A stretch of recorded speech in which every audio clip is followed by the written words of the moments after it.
होली के दिन आप जानते हैं होलिका को जलाया गया। अग्नि का बड़ा भारी दान है, कार्य है, क्योंकि अग्नि देवता ने होलिका को वरदान दिया था कि किसी भी हालत में तुम जल नहीं सकते, और चाहे किसी भी तरह से मृत्यु आ जाए तो तुम जल नहीं सकते। और वरदान दे करके फिर बहुत पछता है, क्योंकि प्रहलाद को लेकर वो गोद में बैठे। और अग्नि देवता के सामने प्रश्न पड़ा, धर्म का प्रश्न, कि मैंने इनको वचन दे दिया कि मैं तुमको जलाऊंगा नहीं, और इस वचन को मैं अब कैसे भंग करूं। और प्रहलाद तो स्वयं साक्षात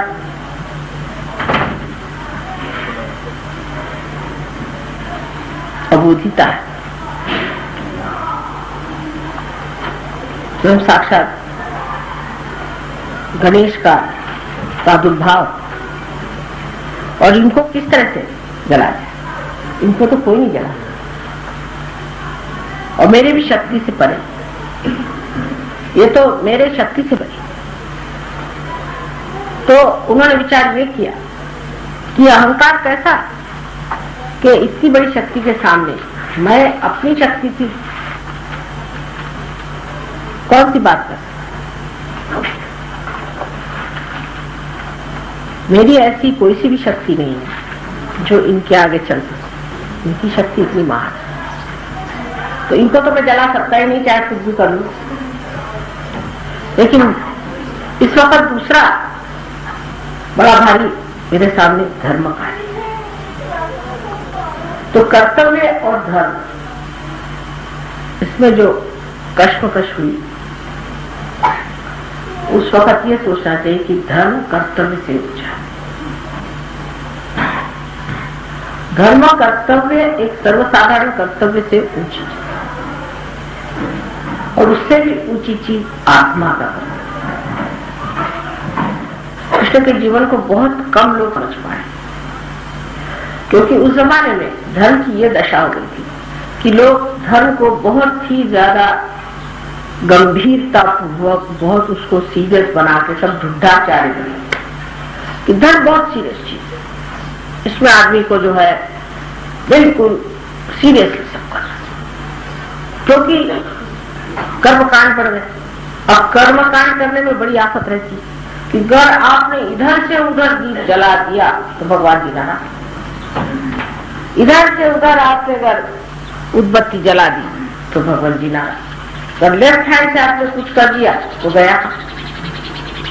इन सब बातों की वजह से लोगों में कंडीशनिंग हो गई, और उस कंडीशनिंग की वजह से लोग बड़े गंभीरता पूर्वक धर्म करने लगे, इतने गंभीर हो गए कि उसका आह्लाद, उसका उल्लास सब खत्म। तो राधा जी की जो मेन शक्ति थी वो थी आह्लाददायी, सबको आह्लाद देना, ये उनकी मेन शक्ति, और इसीलिए उन्होंने फिर होली का त्योहार बनाया। कृष्ण ने आकर के जितनी भी पूजाएं थी सबको बंद करके, और कहा कि अब पूजा वूजा मत करो, तुम उस आत्मा की ओर बढ़ो, इसको तुम्हें पाने का, और छोटी छोटी चीजों में मत खो, शुद्ध चीजों में नहीं खोना, लेकिन ऊंची चीज के और अपनी दृष्टि। तो होलिका का दहन बाद, जैसे मैंने कल कहा, आज से ये तय कर ले कि अब होली जो है ये दिवाली हो जाएगी, इसका आनंद जो है विभोर, होली का आनंद सीमित, जबकि हम एक ही होली का जला, लेकिन फिर वो कलेक्टिव कॉन्शियसनेस में बैठा है। लेकिन होली का जो विशेषता है पर्व, इसमें ये याद रखना चाहिए कि दिवाली अगर इसे बनानी है तो इसमें डिसेंसी के साथ, इंडिसेंट का, अश्लीलता बिल्कुल नहीं, अगर अश्लीलता आ गई तो फिर वो होली नहीं हुई श्री कृष्ण की, नहीं, वो तो होली हुई ऐसे लोगों की जो पार हो जाते हैं होली खेलते वक्त, कोई सी भी अश्लीलता ना, यानी ऐसे जैसे सहयोग में हम स्त्री पुरुष होली नहीं खेलते, पुरुष पुरुषों के साथ और सहयोग में भाभी देवर में हो सकता है, उसका भी एक नियम है, आप जानते हैं कि जो औरतें बड़ी हैं वो अपने से छोटों के साथ खेलें, और जो बड़े हैं, अगर बड़े पुरुष हो उनके साथ भी अगर छोटी हो तो वो होली नहीं खेल सकती, ना किसी भी तरह का व्यवहार पर्दा होता है। उससे उलट जब स्त्री बड़ी हो तो पूरे साथ में पुरुष का व्यवहार जो है खिलाफ है, ये अपने आप मान होता है। इसलिए भाभी देवर में होली होती है, लेकिन जेठ और दुल्हन में नहीं होती, जेठ से पर्दा होता है। और ये फायदा आपको आश्चर्य होगा सारे हिंदुस्तान में है, और वो अपने आप ही चलता है, हम लोगों के अंदर अंतर्निहित है, हमारे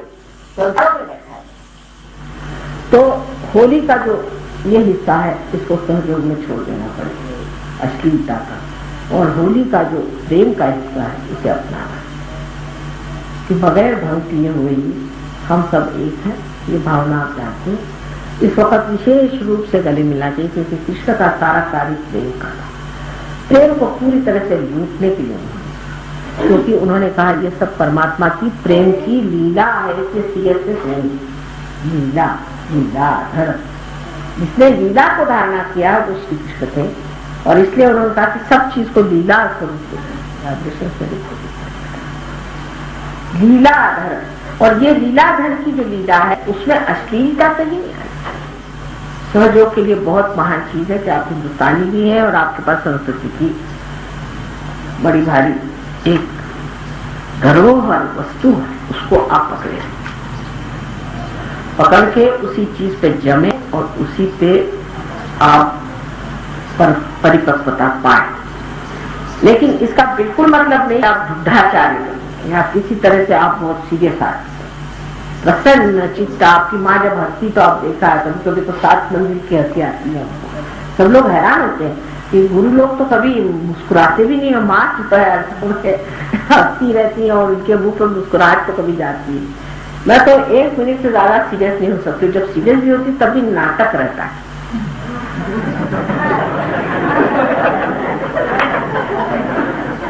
और बहुत से लोग इस बात को जान गए, इसलिए वो भी नहीं सीरियसली लेते, ये गलत बात। तो कृष्ण ने ये चाहा कि जो कुछ भी गलत सलत हो गया है राम के जीवन की वजह से, राम का जीवन बहुत आदर्श, बहुत ऊंचा, बहुत गंभीर, तो उन्होंने देखा कि अब ये सब लोग राम बने जा रहे हैं। तो उन्होंने कहा ऐसी बात नहीं, वो तो राम का कार्य राम करके चले गए, अब तो लीला का समय, लीलामय समय चाहिए। और इसीलिए उन्होंने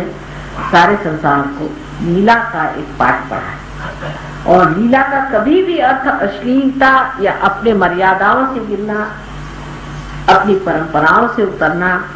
या अपनी जो प्राचीन धारणाएं बहुत सुंदर अभी तक बनी हुई उनको छोड़ना, ये नहीं। हाँ, भी आदि जो गंदी चीजें उनको छोड़ देना है, लेकिन जो पवित्रता की भावनाएं आपस की रिश्तेदारी की है उसको पूरी तरह से सहयोग में हम लोग मानते हैं और उसको निभाना चाहिए। भाई बहन के रिश्ते, अब कल हमारे भाई साहब आए थे, बस देखा उन्होंने कि हमारे बहन का, उनके आंखों से आंसू बह जा रहे हैं। मैं देख रही थी कि बार बार वो आंसू पूछे, वो कुछ और नहीं कर। तो ये जो पवित्रता की भावना है, प्रेम की भावना है,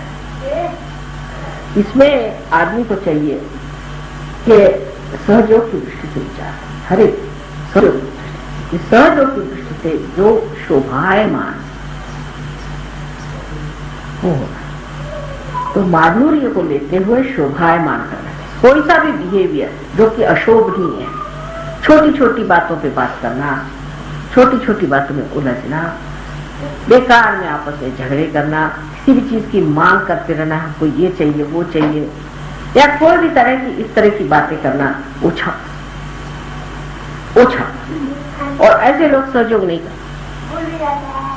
एक बड़प्पन लेकर के, उदारता लेकर के अपने को चाहते।